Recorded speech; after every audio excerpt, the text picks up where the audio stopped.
Hey everybody, Connor here. I just wanted to take a second to talk to you about Mana Traders. It's a great online service that you can use to rent Magic Online cards. I've been using it for over 2 years to play as much Magic Online as I do. I play a lot and I wouldn't be able to do it without them. So we want to say thank you to Mana Traders for sponsoring the YouTube channel. You can use coupon code MULLMONEY, that's MULLMONEY,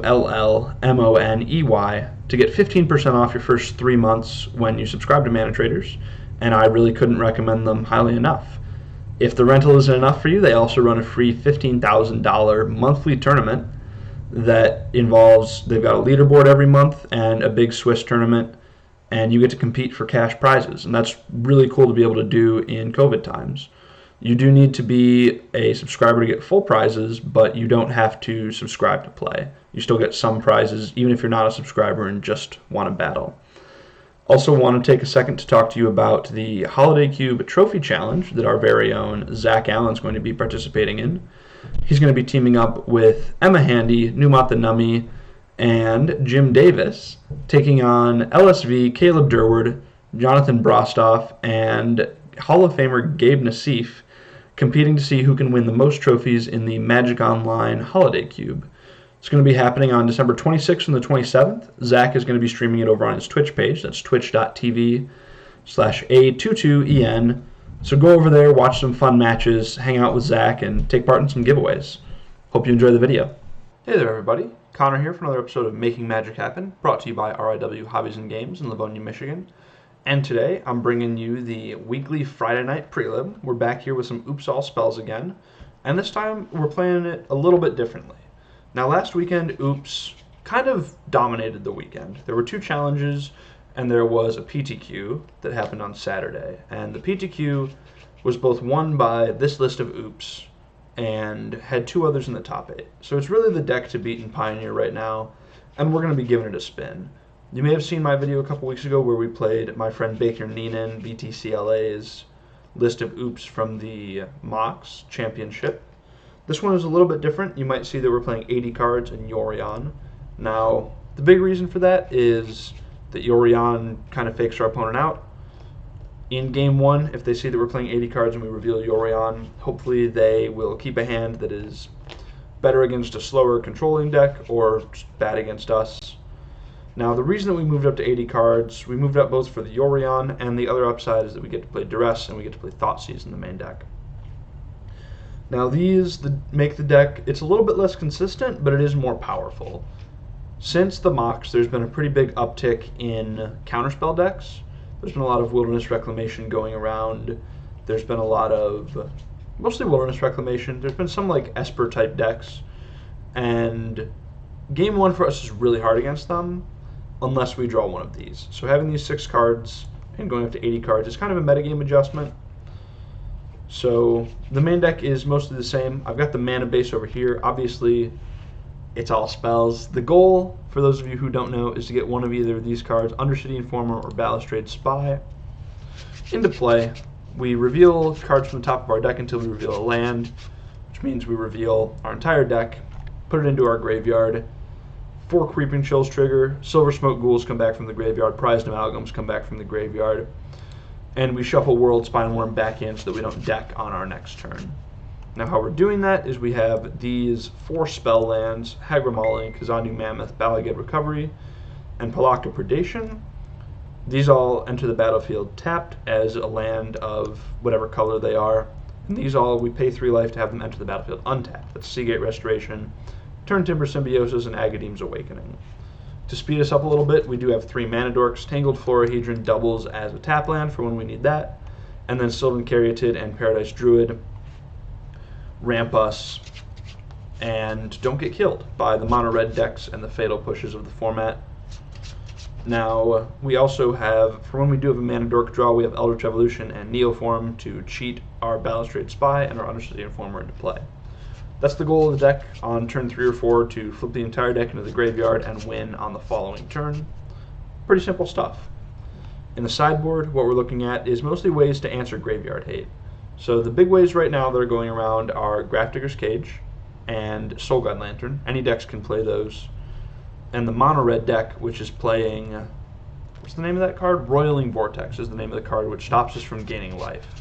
Now, stopping us from gaining life isn't the biggest deal. It doesn't fully stop our combo because we do still have Narcomoeba, but sometimes if our opponent has a fast draw, they can stop us from gaining life and then kill us on their following turn. So we have Assassin's Trophy, Abrupt Decay, and Natural State as answers to those. Running 3 copies of Pithing Needle. I'm going to be honest, I'm not really entirely sure what these are for, what matchup these are for. My guess would be decks that have a lot of Planeswalkers, but I'm not really sure what those would be in Pioneer. I guess that it does name Tormod Script, so if we know that our opponent has Tormod Script, we can bring that in to fight that. But like I said before, we just copied the winning deck list from the PTQ, and so not entirely sure what's going on. Reclamation Sage is a disenchant that we can Neoform or Eldritch Evolution for, so that can be really valuable when the card is not Grafdigger's Cage. We have an extra Duress for the counterspell decks. We have 3 copies of Leyline of the Void, mostly just for the mirror. There aren't really any other graveyard decks going around, so we really just want that so that we can beat the other Oops All Spells decks.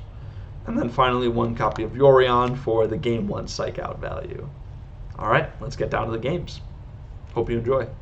Alright, hey everyone, here we are for round number 1 of this Pioneer Prelim, playing against Phil Hellmuth. This hand does not do a whole lot. Looks there, Thought Seizes them a lot. This hand is pretty good though.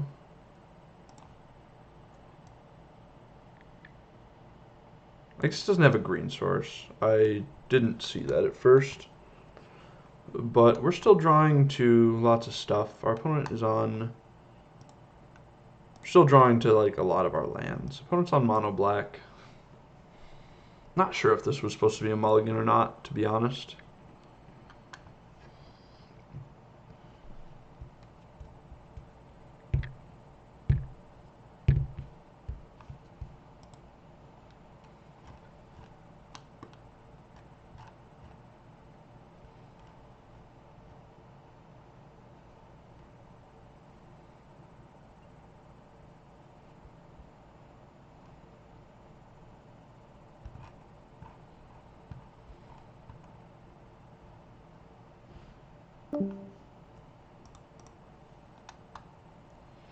Waiting on our opponent a little bit here.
Alright, our opponent is back.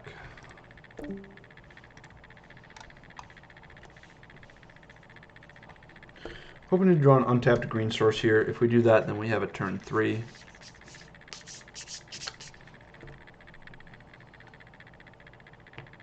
Even a tapped green source would be fine. That would give us a turn 4. Of course, we do still need to worry about just dying, but I think that with how much life we're going to gain from Creeping Chills, we should be alright. If our opponent has Spawn of Mayhem here, we might be in trouble, but I think that we're going to be fine.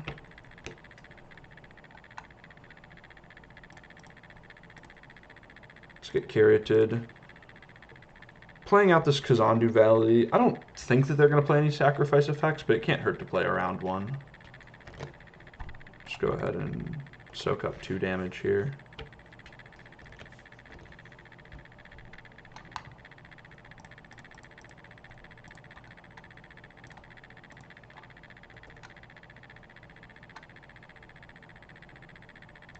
look at the cards. Opponent.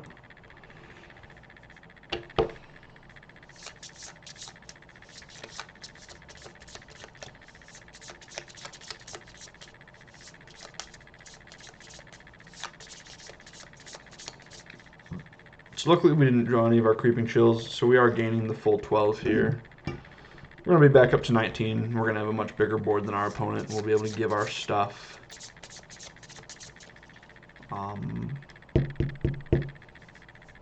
the word. We'll be able to give our stuff Menace with Driven to Despair next turn.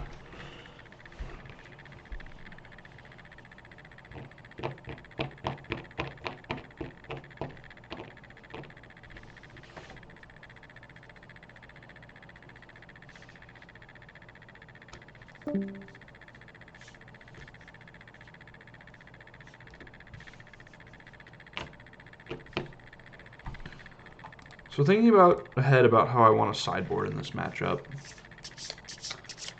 I think that the way they're going to fight me is just going to be through Necromentia.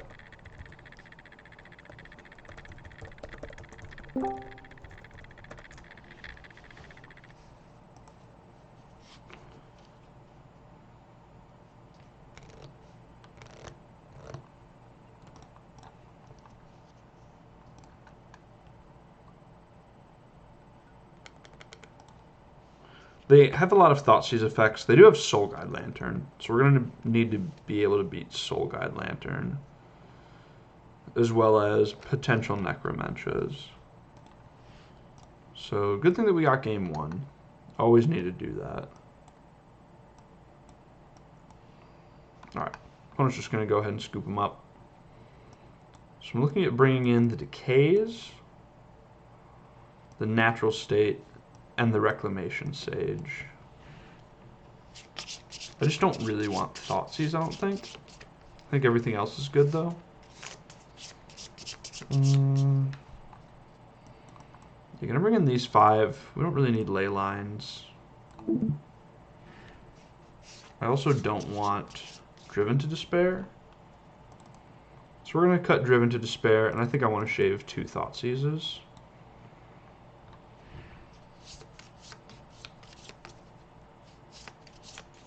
Do I even... I don't want any Thoughtseizes, actually. Card's just really bad. Duresses... I'll have 1. Jeez. I guess it does hit Necromentia, which is important. If they Necromentia our World Spine Worm, if y'all watched our last video where Jabberwocky did that to us, that's just game over. Not really a way that we can win after that. So we'll give this a try.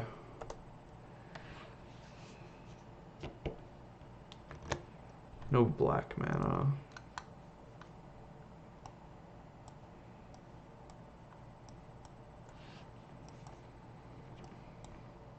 I'm gonna go ahead and keep this. Just get rid of the Thoughtseize, I think. We have an answer to some of the hate that they can have, and our hand is a little bit redundant to protect from Thoughtseize. So here, they'll probably just Thoughtseize one of our lands, to be honest. I was thinking about bottoming one of these two, but that would have been really bad against this.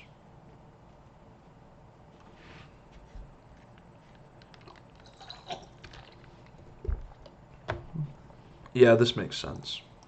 And at this point, we're just hoping that we draw black sources, mana creature. A Sylvan Caryatid would be our best draw here, but we'll also accept any black land.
We're really just...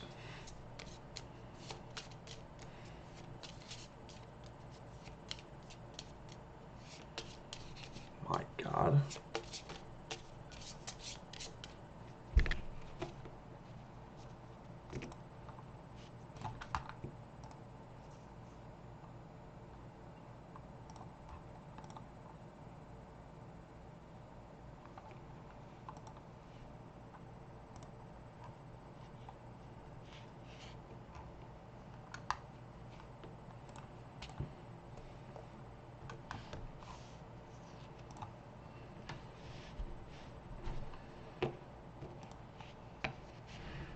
Thoughtseize has the potential to be fine later down the road.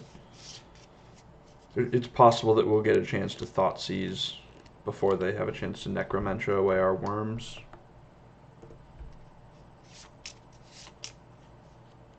We'll see, though. I guess what they take here is going to be pretty telling. Like, if they take Thoughtseize, then they probably have a Necromentia. If they take Natural State, then they probably have a Soul Guide Lantern. Although, if they had Soul Guide Lantern, they probably would have done it before casting their 1-drop? Or they would have done something before casting their 1-drop anyways. Alright, so opponent just takes one of our redundant pieces, which hopefully means that they don't have any interaction, and when we go off, it's just a clean win. So hopefully we just find a black source here. Looking for an Agadeem's Awakening or a Hagra Mauling. Gonna need it this turn, otherwise it's not gonna be good enough. Yeah. So here, this pings us for 1, puts us to 12, and then they just pump this and we die. Unfortunate, but hopefully we can get there on the play. I think I'm still happy with this plan. We're still worried about the same cards, so...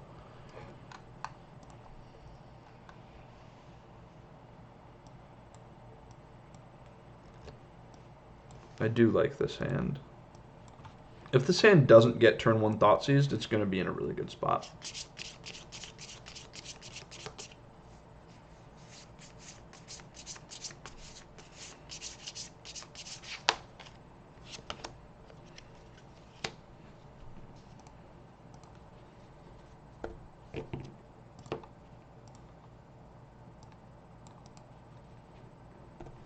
Well, sometimes that happens. Luckily, we do have this Balagid recovery, so we do have some redundancy. If we draw more lands, we can just recover whatever piece they take. Well, there's that too. Better lucky than good.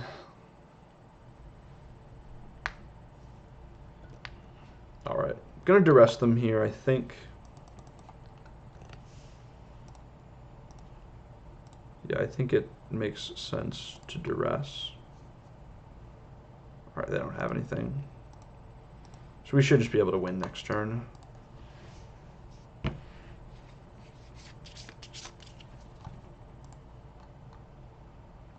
Oh no, self-inflicted wound. Actual perfect draw. Cool. Alright, what can we do from here? Guess we just need to rip a black source, but we did it. We know that their last card is Rankle, so there's nothing that they can do about this. I guess one good top deck deserves another, doesn't it? Look at the cards. And then, I don't remember if Necromentia is triple black or not. It might be double black.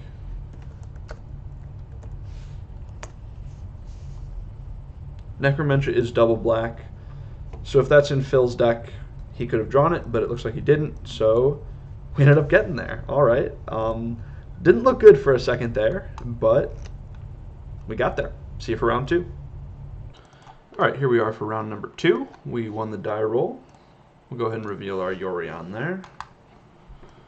And this hand does nothing, so we're going to go ahead and put it back. Also has no payoff.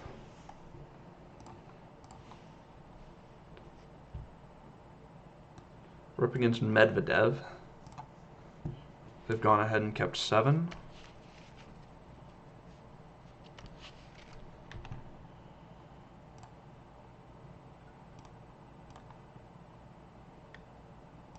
We'll go ahead and keep these.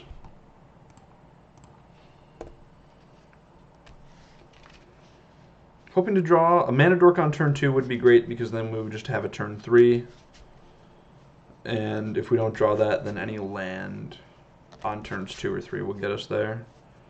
Mono Red's a little scary because this version of Mono Red has been playing Collective Defiance. So I'm really hopeful that our turn 3 is just good enough. Sylvan Caryatid, obviously like the best draw on the deck. Really love to see that one off the top.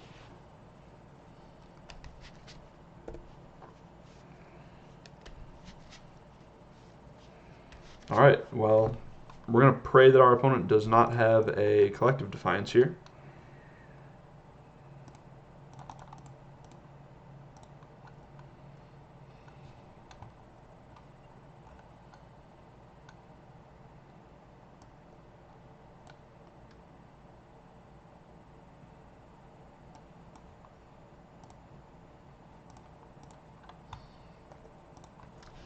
Collective Defiance, for those of you who weren't around while it was in Standard, is a modal red card. It costs 3 mana, and one of the modes is target player discards their hand, then draws that many cards.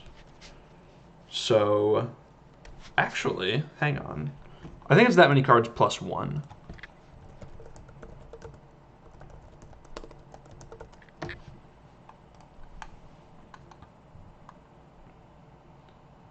Oh, wow. Okay, so we would have even beaten a Collective Defiance there because we only would have had 2 cards in hand. But when we have more cards in hand, it's definitely more of a problem.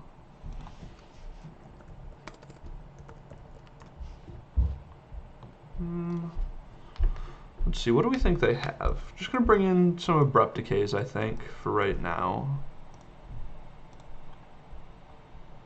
And cut Thoughtseizes.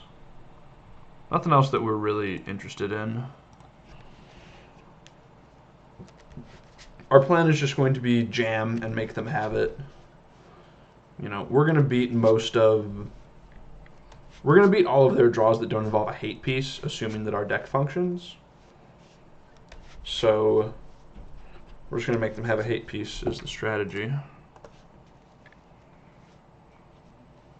This hand wins on turn 3, so we're going to go ahead and keep it. And it is capable of beating a... It's capable of beating a permanent hate piece, so we can beat a Soul Guide Lantern.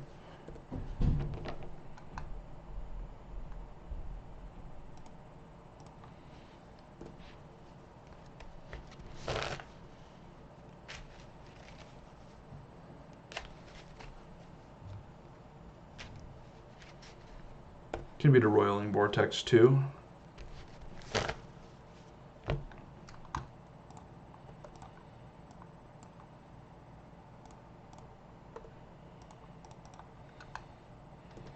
Alright, so I'm going to have an interesting decision here about whether or not I want to...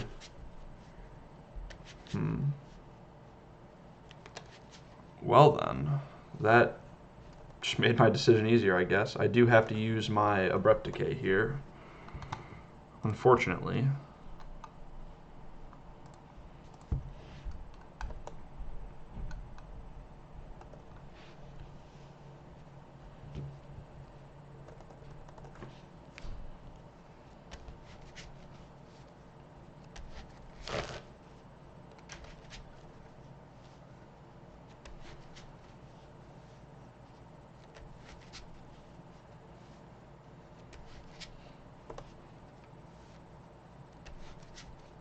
My opponent doesn't have an untapped land here. Okay, they do.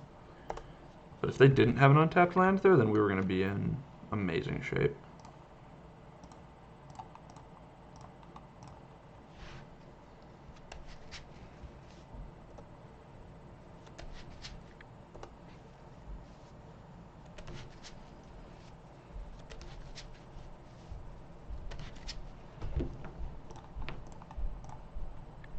We'll go ahead and duress them. Alright, nothing. So we should just be able to win the game here.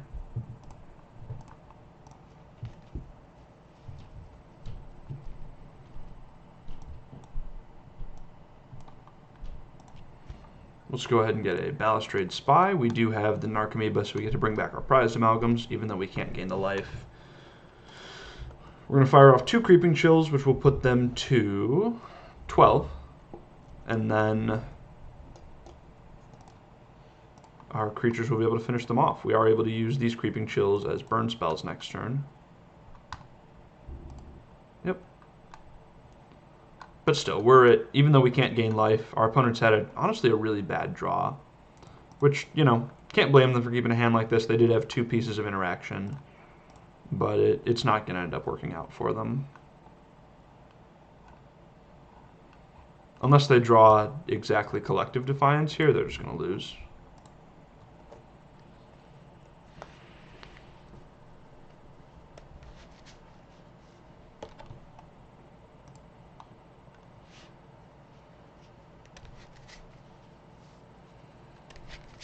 Of course, our opponent could have something like Anger of the Gods, but I just like that kind of card's just never in their sideboard. That's not really their plan.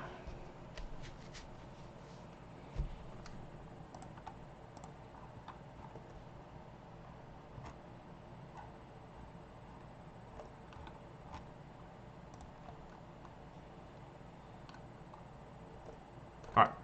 And then their last card is another Ramunap Ruins.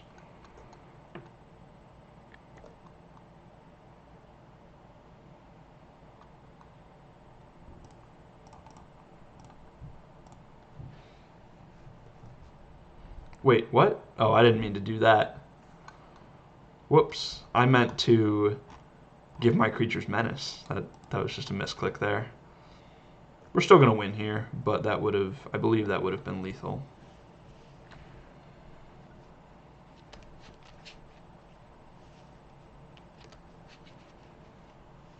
No, it wouldn't have been.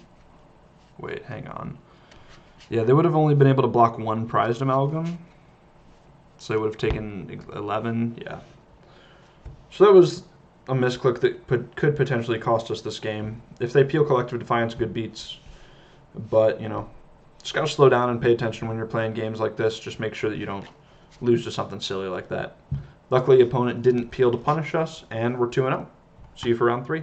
Alright, round 3. I was a little bit late here. This round turned over in like 20 minutes or 30 minutes or something like that, and I wasn't expecting it. So, glad that I did get here in time. Didn't lose my match, thankfully. And this hand is pretty solid. We're going to go ahead and keep it. Opponent's on Obosh. So they're likely playing something pretty aggressive. So we've got a few options with this hand. We can get aggressive and play a turn 2 Florahedron and just try to go for the turn 3 Eldritch Evolution. Or we can play all of our lands tapped and then just go for the Balustrade Spy on turn 4. It's going to depend a lot on what we see from our opponent on turn 1, what land they play. Just because Florahedron is so vulnerable to removal, probably just going to go for the turn 4 and not get greedy, I think. Ugh. Sorry, I've had a bit of a long day. Played a standard prelim with mono green food last night. I'm getting ready for the showcase challenges this weekend, and this prelim took until like 3 o'clock this morning. So I did not get as much sleep as I wanted to. But here we are now. Really enjoy the 6 p.m. prelims that are done in time for me to just go in, get some food. Looks like we're playing against another burn strategy, so definitely not on, well, Sylvan Caryatid continues to be our best draw. So if we hadn't drawn that, if we had just drawn some random land. We were just going to play Florahedron tapped because we didn't want it to die to a burn spell like a Shock or a Wizard's Lightning. But now that we have a hexproof creature, we can just go for it on turn 4 with absolutely no fear. Everything is easy. Or, sorry, on turn 3 here.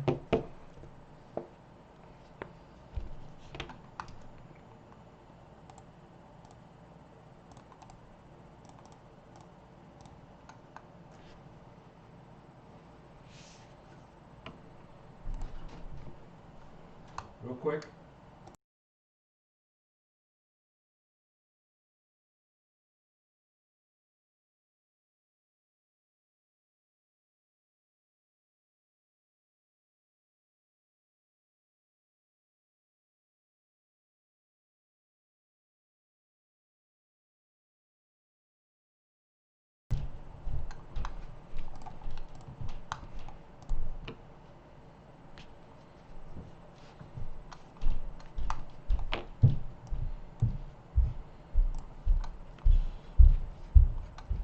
Look at the cards, Mr. Burn player.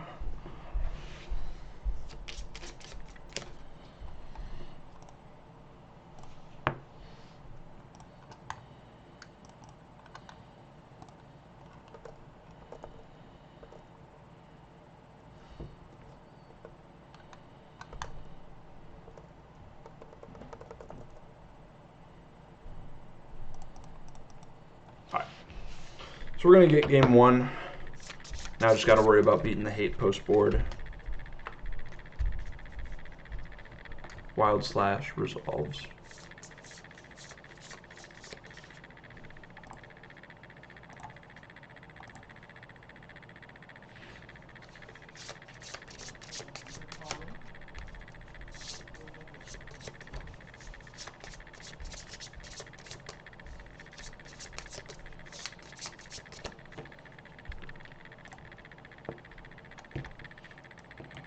Alright, so we're going to board similarly to how we did last round. I think that I actually want Duress and Natural State here. So we're going to bring in 6 cards. We're going to cut all of our Thoughtseizes. And we're going to cut the Driven to Despair. I just realized that Driven to Despair isn't necessary. They don't present enough creatures for us to need it to get through blockers. So we're fine just running this.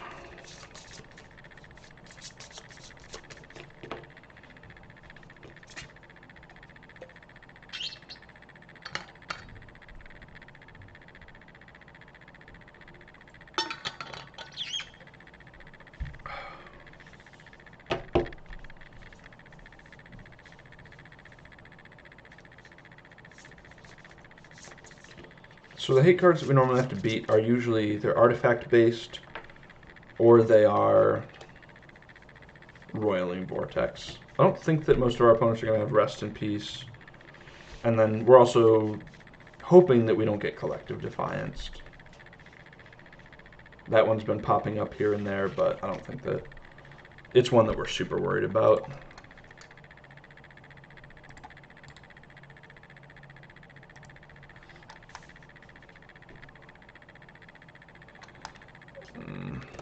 Really solid hand, but no payoff, unfortunately.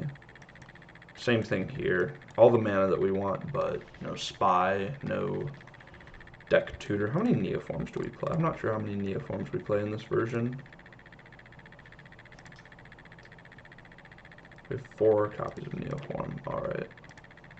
So I'm just going to go ahead and go to 5.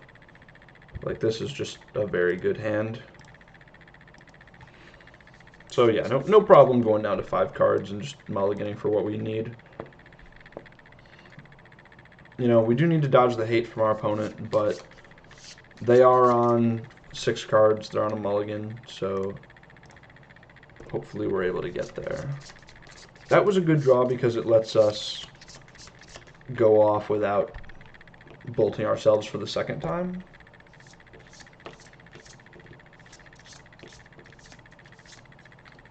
So if we want to do that, we can, which might be necessary at this point.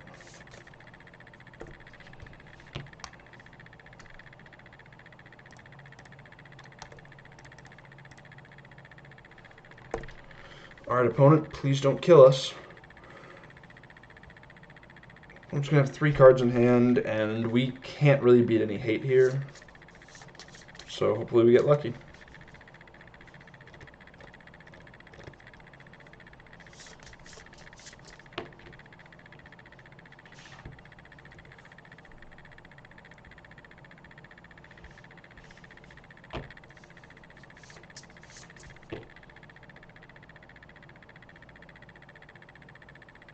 Is your last card a land?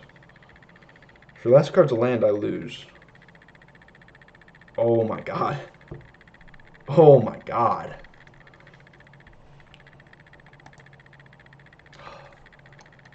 That's so lucky. Wow.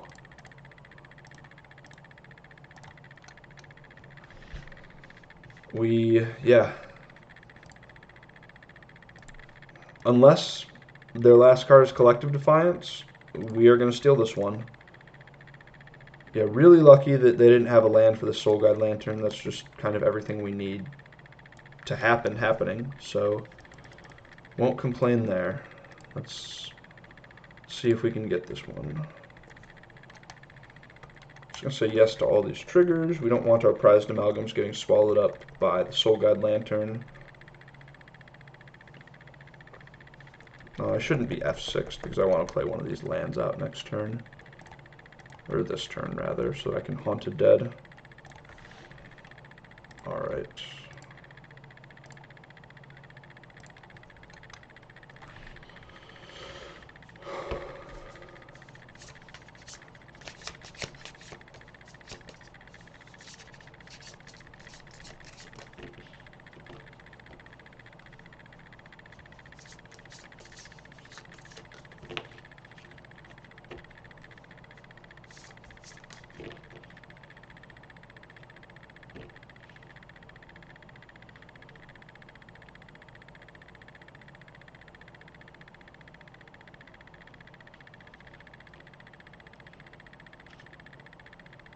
Opponent making us sweat here. I love it.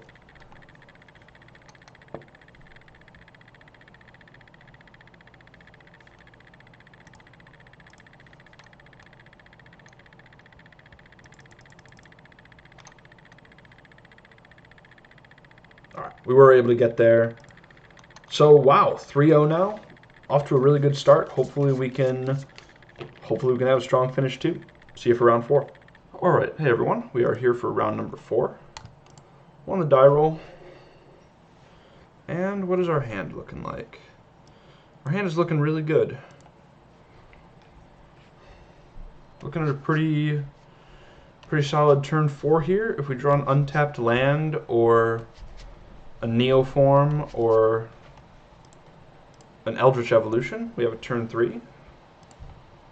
Opponent's also on 7 cards.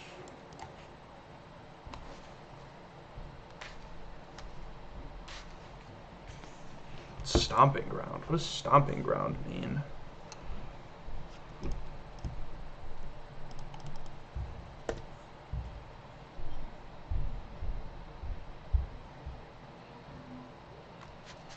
Okay, so we're looking at an Omnath ramp deck.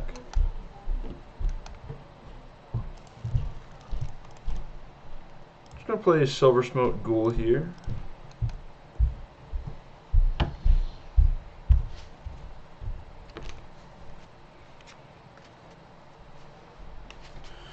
And now this is a deck that has some number of sweepers, so it isn't going to be one where we are bringing back Narcomoeba. At least I think that they have sweepers. They probably have some number of Angers or Supreme Verdicts. No real reason for us to bring back Narcomoeba, I don't think.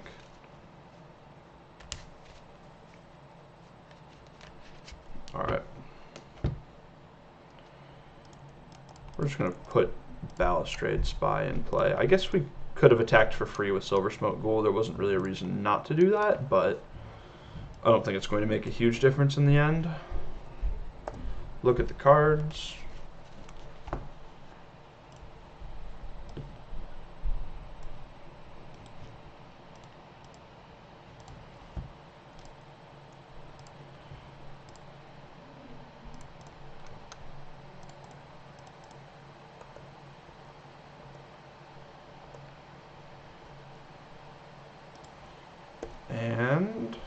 Yeah, we can still just attack with this. Might as well.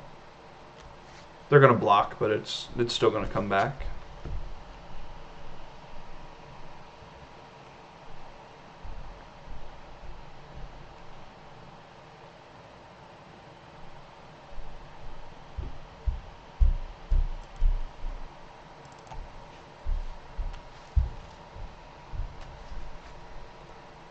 Okay.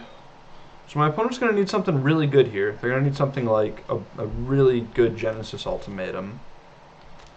So hopefully we're in good shape. I don't even know if they can... Yeah, they can cast Genesis Ultimatum. Because of the Lotus Cobra. If they didn't have Lotus Cobra, then they wouldn't... Oh, they still don't have the requisite colors. Wow. They only have 2 blue mana. So that's really good for us. We can... Probably nothing stopping us from just winning this turn.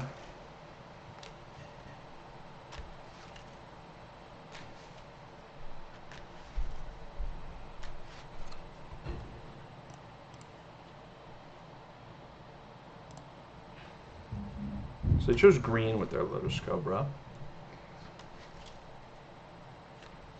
Interesting.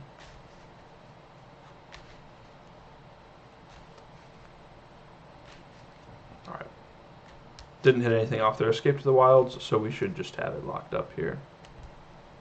Oh, I forgot that Escape to the Wilds lets you play another land. So they do get to 4 us, but we're at 29, so that doesn't really matter. Part the Water Veil? Oh my god. Huh.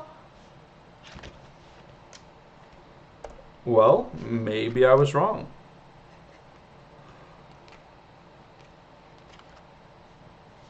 That's kind of unreal. Hopefully they don't have anger now, I guess. I didn't realize that people were playing this.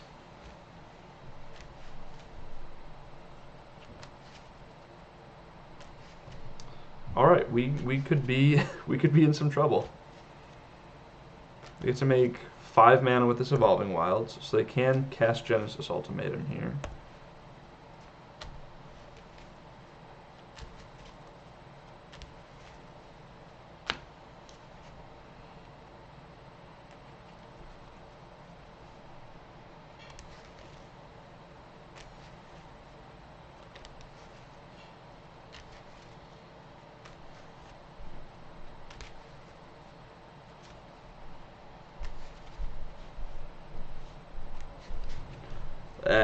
That's a lot of triggers. So let's see. They put... Looks like they put 3 lands and an Uro in play, which is good. That's not... that's a lot of extra mana, but it's not very much gas. So hopefully they don't have much else to do.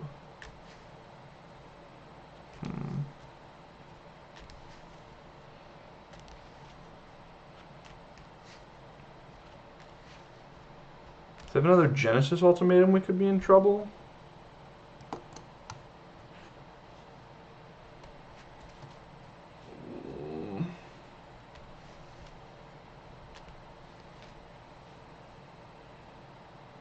Alright, so that one was 3 lands, a Lotus Cobra. So they could Ultimatum again. Wow. So we're really just going to keep casting Genesis Ultimatum until you find another Part the Water Veil and kill me, huh? It's a good thing our life total was so high. Else we might have been in some trouble.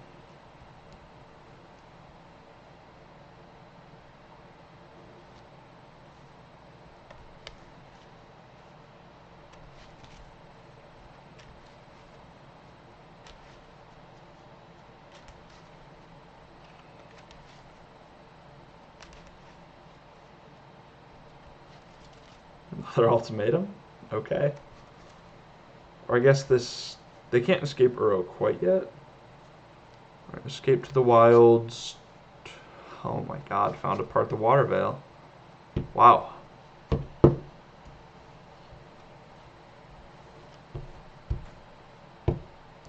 think we're just actually going to lose to the turn 4 combo. This is just wild. Maybe I should be looking into this deck for the showcase next weekend. They played another Omnath. Oh, God.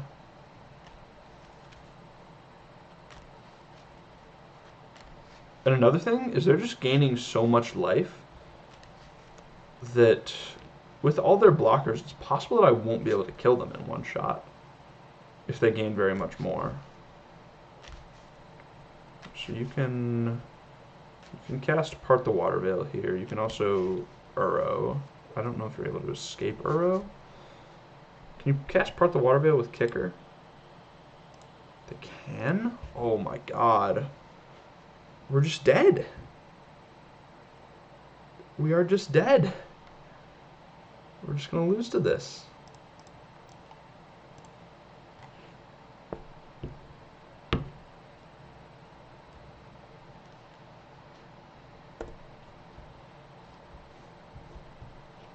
I gotta say, even if we do end up losing here, at least it was entertaining. Let's see, they have 14 power in play. So yeah, we are just actually dead on board because they can make 3 land drops this turn because they have Uros. That'll deal 4 to us. We're at 13, and they just have 14 power in play. Wow. That's disheartening. Not gonna lie.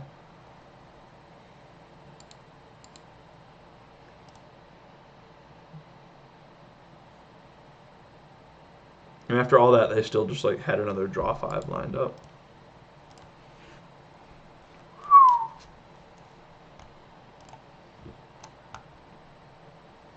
Alright, so I want Duress. Not really a whole lot else, I don't think. I don't think that this is an Archimedes matchup. I think I just, again, want to try to go as fast as possible. I think that disrupting their hand is going to be a good way to win.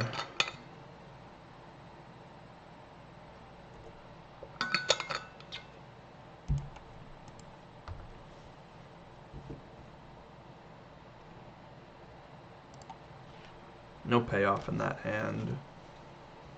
This hand is quite good.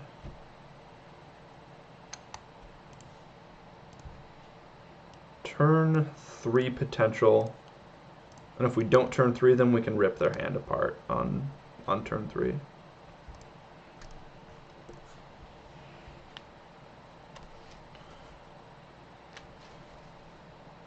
Yeah, that was just a turn 4 kill from them. Because they went turn 2 Lotus Cobra, turn 3 Omnath, turn 4 Escape to the Wild, Part the Water Veil. Wow. That's incredible. This feels like the modern deck that was just playing Time Warp. Obviously, it's a lot less consistent because it doesn't have everything. Neoform is interesting. No, because... No, I am supposed to go for it here just because of turn 3. Yeah. I don't think that there's much that they can do about the turn 3. So we're going to get Undercity Informer.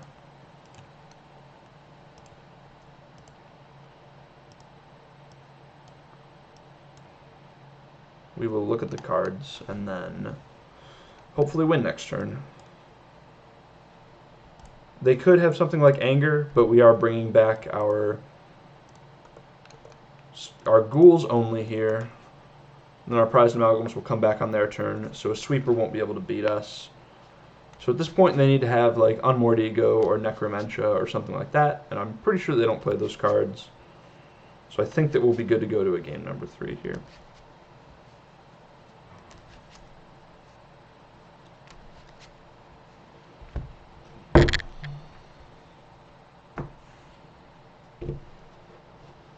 Neoform was a sick draw there. That was awesome.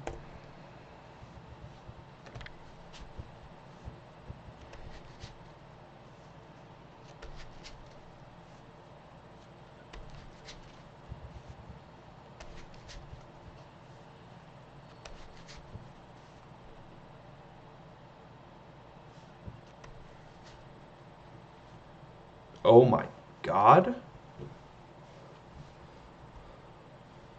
So my opponent, that land is going to make 6 mana.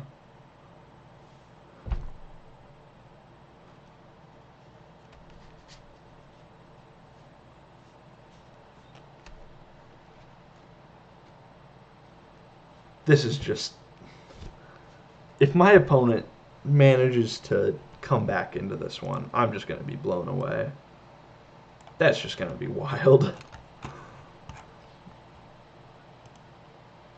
So they're making... They have 8 mana here. They can just Genesis Ultimatum. Apparently they don't have Genesis... Oh, wait.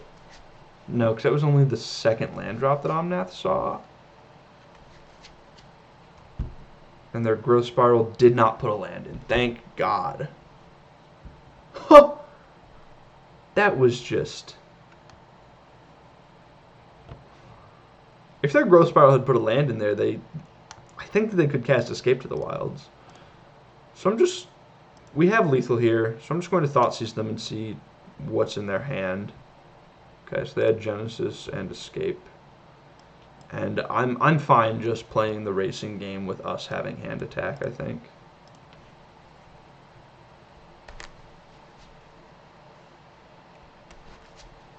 Those were a hell of a start. Both those games were a hell of a draw from our opponent.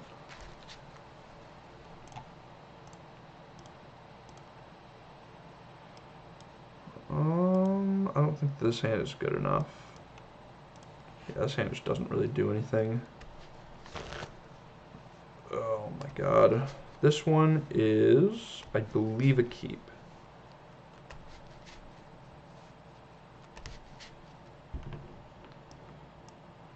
I think that we're just going to keep...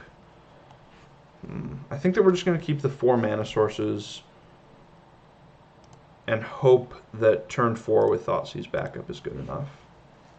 So we're just going to go ahead and turn 1 Thoughtseize. Hopefully we can take their Lotus Cobra or their Omnath.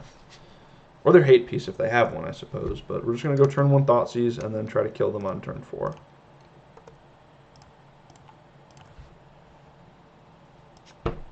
Two Hate Pieces? That feels like cheating. We're going to take the Soul Guide Lantern.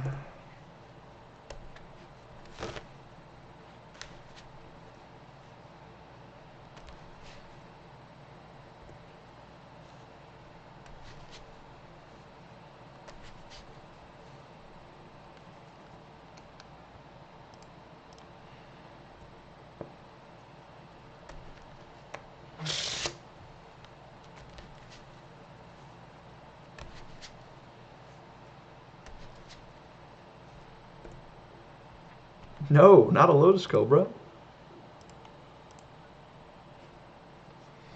Alright.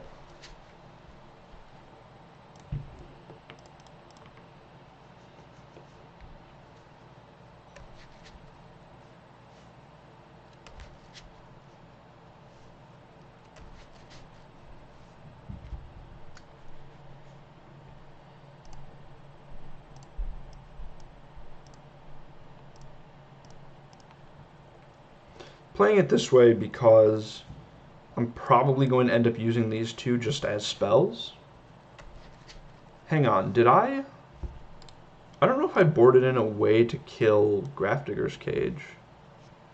Wow. Alright, that was a big, big mistake. Just not having anything at all.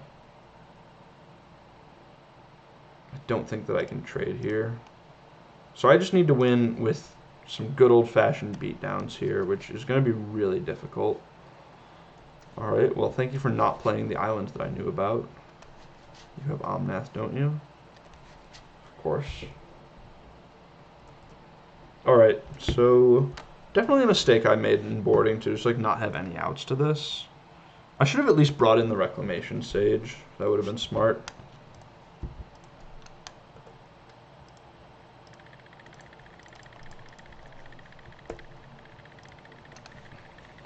And I know that, like, I'm already at 10, and I can't really like, I just don't think that I can afford to trade with this Lotus Cobra. Maybe I can, I don't know. I probably should have just traded last turn. That was a mistake, I think.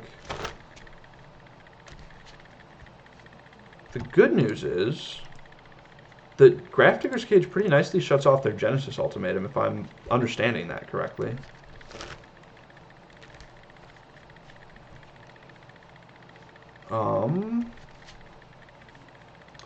We're not going to play Balustrade Spy yet.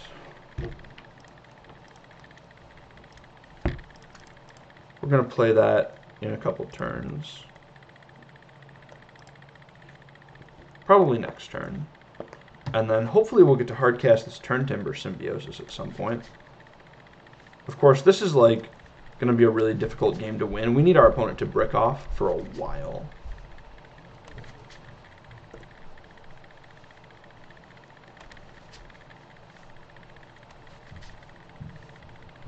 Alright, Grafdigger's Cage stops that, so it's just blank cardboard.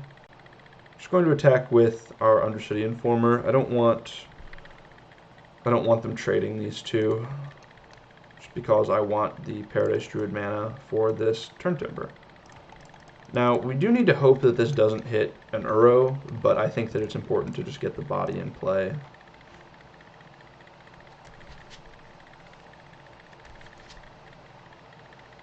Oh my god, I punted. Oh my god, I punted. If I had just attacked, and they hadn't traded, they were dead. I forgot that I can just Creeping Chill. Oh my god. How could I be so stupid as to forget that? That's so... damn it. Yeah, Grafdigger's Cage only shuts off creatures. It does not shut off Creeping Chill. So the goal now is to get our opponent to 12. Which, unfortunately, I don't think that we're going to be able to do. Jesus. Turn Timber Symbiosis doesn't even work with Grafdigger's Cage. I forgot about that. Yeah, wow. What a horrible play. Sure.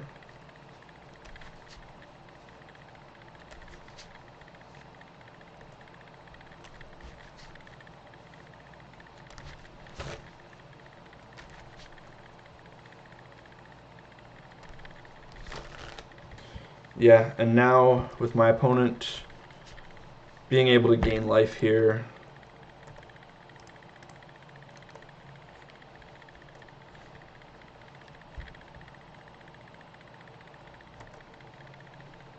oh wait, hold on. That's not how Uro works. Okay, I'm wrong. I forgot that my opponent just couldn't cast Uro with Grafdigger's Cage in play, so I do still just win here. Holy crap. I'm just really on one tonight, aren't I? Yeah. We're going to sacrifice the Balustrade Spy and win the game. Definitely didn't deserve to win this one, but we're going to pull it out anyways.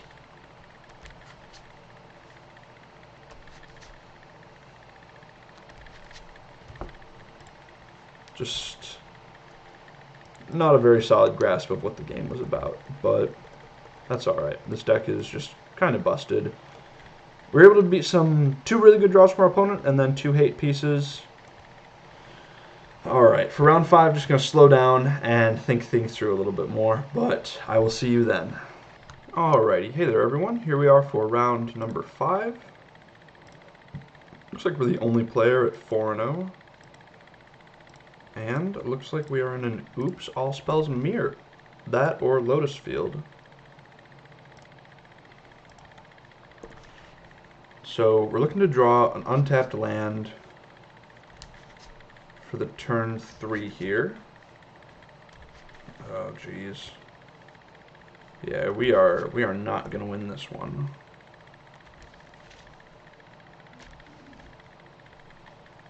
Right. We just have to play our Caryatid and hope that they somehow don't have it. They do have it because they kept 7, but so it goes.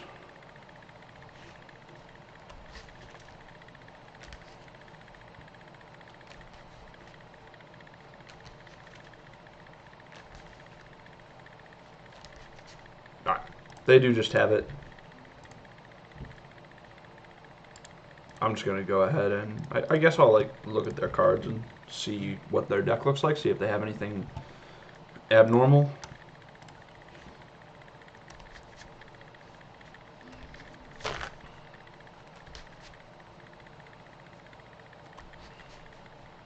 Alright, looks pretty stock.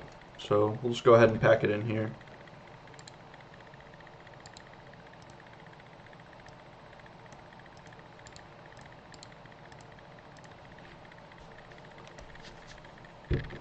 Unfortunate, you know, if we had won the die roll, we would probably be in a really good spot to win that game, but that's just how this deck works. A lot of times, the die roll is pretty important. I realize that while I'm sideboarding, the RIW logo is up there blocking some of the cards, so why don't I just slide that down here for the time being. Let's see, so in the mirror, I want ley lines, and I want answers to ley line, and I want duress.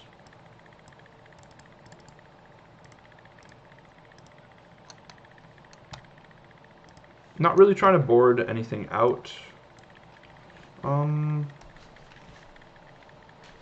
Really don't need Narcomoeba or Driven to Despair, I guess. So we'll just go ahead and shuffle this up.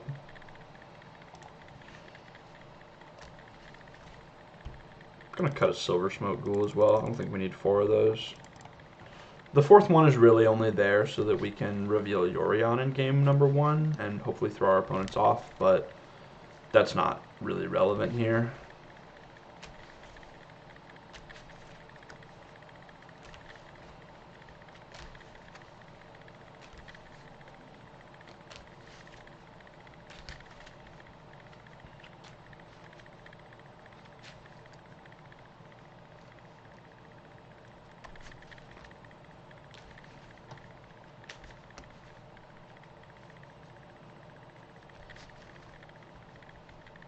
Would like to play first. That seems pretty important.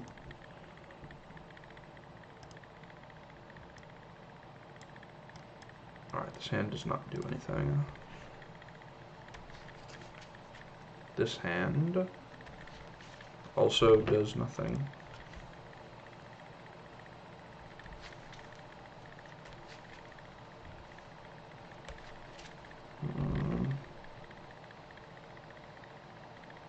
I think I'm going to keep this. I'm not happy about it, but I think I am going to keep. Just like hoping we draw a Mana Dork, hoping this Duress does anything. If we ever draw a Mana Dork, or most of our creatures really, we're just in good shape, I think. Or we can do something at least. This is bad. Our opponent's probably going to take Turn Timber Symbiosis. If their hand is soft to Duress, then they'll just take Duress.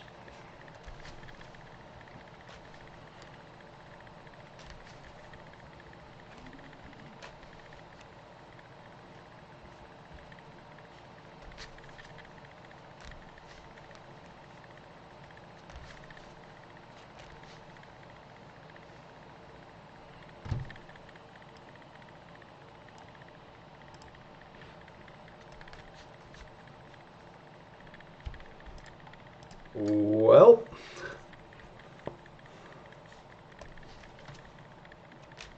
maybe that one's good enough.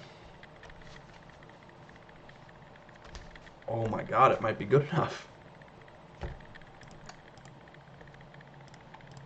I mean, I'm just going to play it, and hope that our opponent can't do anything.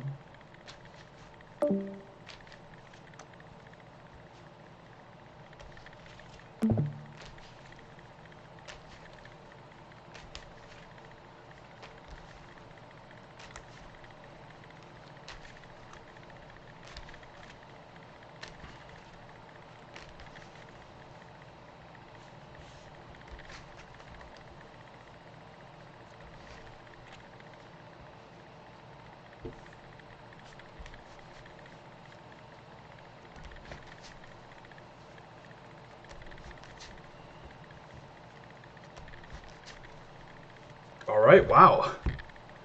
We got there. We're going to be seeing in game 3. I don't think that there's anything that I really want to change here. I think that my assessment of Driven to Despair is correct. I don't think that Menace is going to win these games. And I don't think that Narcomoeba matters either. So we're just going to go ahead and shuffle up again.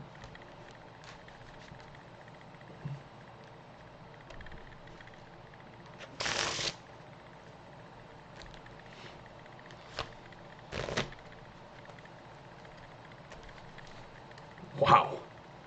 Undercity Informer was just the best possible draw there, other than like Sylvan Caryatid, I suppose, but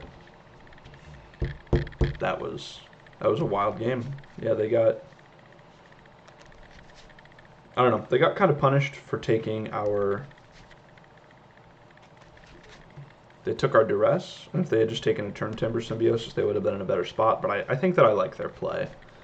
If their hand is just one that wins on turn 4, but gets broken up by duress, it makes a lot of sense for them to do that. So here we are going to game 3 in a combo mirror. We got just one on a mulligan to 5. Looking to find some ley lines or some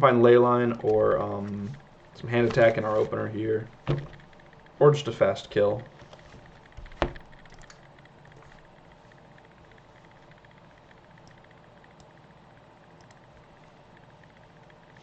Alright, this hand doesn't do anything, doesn't have any payoff. This hand,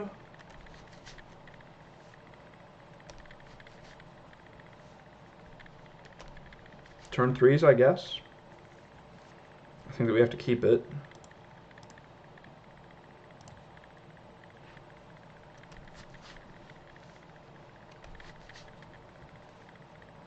We've got a shot at a turn 3 anyways. We're not guaranteed a turn 3 here. We need to find another untapped land. There's one hell of a draw.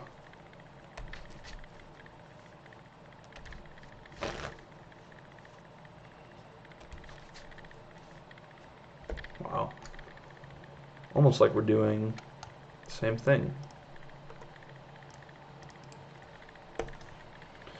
And here's where we have to hope that our opponent hits their fail rate. I know that they mulliganed to 6, so they probably do just have us here. Yeah, it looks like they're casting Neoform. If they're casting Neoform, they need to float a mana. What? Oh, okay. So I guess their win is going to be Balustrade Spy. Wow. Oh my god. Oh my god, that was just... Are we going to do this?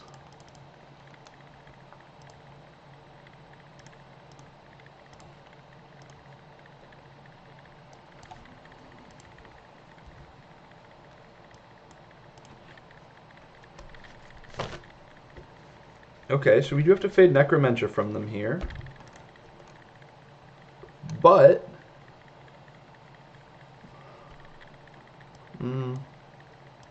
I guess it'll be close. Just because I don't really know how the combat works once we've both gone off, if that makes sense. Like, I think that we're going to be in a good spot, but let's see, our opponent's going to probably gain 12. They're going to be at 20. We're going to be at 11. Yeah, we paid a lot of life with our lands here. Yeah, we had to bolt ourselves twice. Damn. Yep.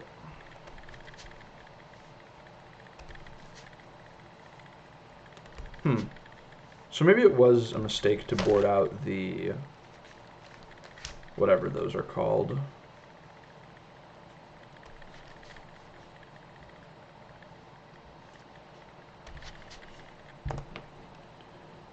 To board out the Driven to Despair. I don't think it's going to matter here. Oh, my opponent did leave a Narcomoeba. Wow. So we are looking at the cards. My opponent's going to gain 12. Why did they... I don't really understand why they bolted here. Like, they use their bolt lamps. They're going to be at 17. We're going to be at 11.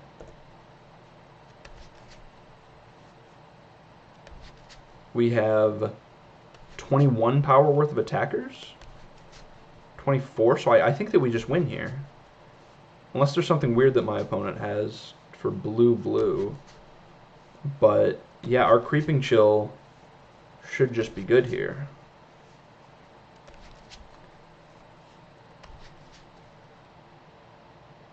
Oh, crap, they had Oracle. Wow. All right, yeah, that's the game. Makes sense, I suppose. Kind of unfortunate, but you know, they natural drew their oracle, so that's just going to happen. You know, we were able to make it competitive. All right, that'll do it for the matches. I'll see you for the breakdown. All right, hey there, here we are for the breakdown. Unfortunately, not how we wanted the night to end. Kind of getting outdrawn by the mirror at the very last minute. You know, Thassa's Oracle being their last in their last two cards was definitely a beat when we had them dead the next turn, but you know, so it goes. We still learned a lot from that league, I think. Learning how Grafdigger's Cage works with Uro and with Genesis Ultimatum and with Turntimber Symbiosis, and most especially with Creeping Chill in that round 4 was I'm glad I won that match, but definitely did not play it optimally. So in the future, just going to work on slowing down and really thinking through everything when I have the time to, which playing a fast deck like this, I do. I'm very impressed with this deck. People are still playing fast decks like Burn and White-Black Auras and aren't playing enough Graveyard Hate. Not as much as they need to anyways. So we had a pretty strong record. Going forward, I'll be honest, I know that I said at the start that Pithing Needle is good against like Tormod's Crypt, and you know what, I guess this also stops Soul Guide Lantern, but I'm still not super impressed with it. I think that I would almost rather bring in just ways to destroy those things. I think that going forward, I do want a couple copies of Thassa's Oracle in the deck. You know, it's not the most consistent win in the world, but like we saw in that last round from our opponent, it can be very powerful. And so I think that moving forward, I would shave a copy or two of Abrupt Decay and a copy or two of Pithing Needle for some number of Thassa's Oracles. Other than that, I liked the deck a lot. Contrary to what some other people might be saying, I don't think that the 80 card version hurts your consistency all that much. I think that it's just fine. You know, it's obviously less consistent, but I do think that the trade-offs are worth it. I think that right now having Thoughtseize and having Duress are very important in the metagame. We haven't seen it much tonight, but there are a lot of kind of go big decks that play a lot of counterspells going around the format right now, and we really need hand attack to beat those. So I'm going to be playing some Showcase challenges this weekend, trying to get qualified for the Showcase qualifiers. I'm already qualified for Pioneer, so this weekend we're going to be playing some Standard and some Legacy, hopefully getting qualified in one of those two formats, and then next week we're just going to be preparing for Pioneer. So hopefully I'll have some more content out for you as I do that. This deck and Lotus Field are probably just choices 1 and 2 for me. I think I'll just decide close to the end of the week which one I think is going to be better positioned, but I hope that you enjoy the video. Keep coming back for more. I'm going to be putting out a lot of Pioneer content pretty soon, so until then, have a good one.